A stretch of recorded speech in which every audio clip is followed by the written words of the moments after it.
আল্লাহ পাক রব্বুল আলামিন পবিত্র কোরআনে কারীমের 87 নং সূরা সূরা আ'লা আয়াত নং 14-15 আল্লাহ পাক রব্বুল আলামিন বলেন, قد أفلح من زكى وذكر اسم ربه فصلى।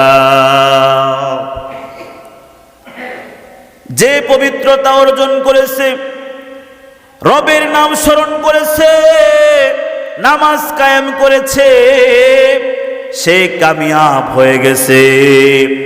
এই আয়াতে কারিমার মধ্যে ঈদের নামাজ আদায়ের হুকুম রয়েছে। হুকুমটি প্রচ্ছন্নভাবে রয়েছে বলে এটা ফরজ না বলে ওয়াজিব বলা হয়েছে। আবার ওয়াজিব ও ফরজের সমতুল্য।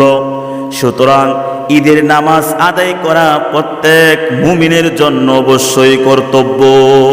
অবশ্যই ঈদের নামাজ আদায় করা মুমিনের জন্য করণীয়। ঈদের নামাজ আদায় করতে হবে। আয়াতের সার সংক্ষেপে বলা চলে, যে ব্যক্তি যাকাত দিয়ে সম্পদকে পবিত্র করেছে, রোজা রেখে নিজের দেহ ও রূহকে পবিত্র করেছে এবং আল্লাহ তাআলার জিকির করতে করতে, আল্লাহ তাআলাকে স্মরণ করতে করতে, রবের নাম স্মরণ করতে করতে ঈদগাহে গিয়েছে এবং ঈদের 2 রাকাত ওয়াজিব নামাজ আদায় করেছে, সে কামিয়াব হয়ে গেছে। রমজানুল মুবারকে রোজা রাখলে দেহ পবিত্র হয়, দেহের সাথে রূহু পবিত্র হয়। রমজান মাসে বা যাকাত দিলে সম্পদ পবিত্র হয়।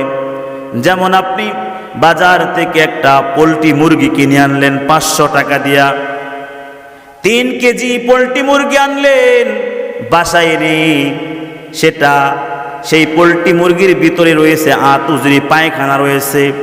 এখন আপনি যদি বলেন যে এই আতউজরি এগুলো তো টাকা দিয়া কিনছি, এগুলো ফালানোর কোনো প্রয়োজন নাই, এগুলো সরান্না কর, তাহলে কি অবস্থা হবে? বিসমিল্লাহ সারাই হাসপাতালে দৌড়াদৌড়ি করা লাগবে।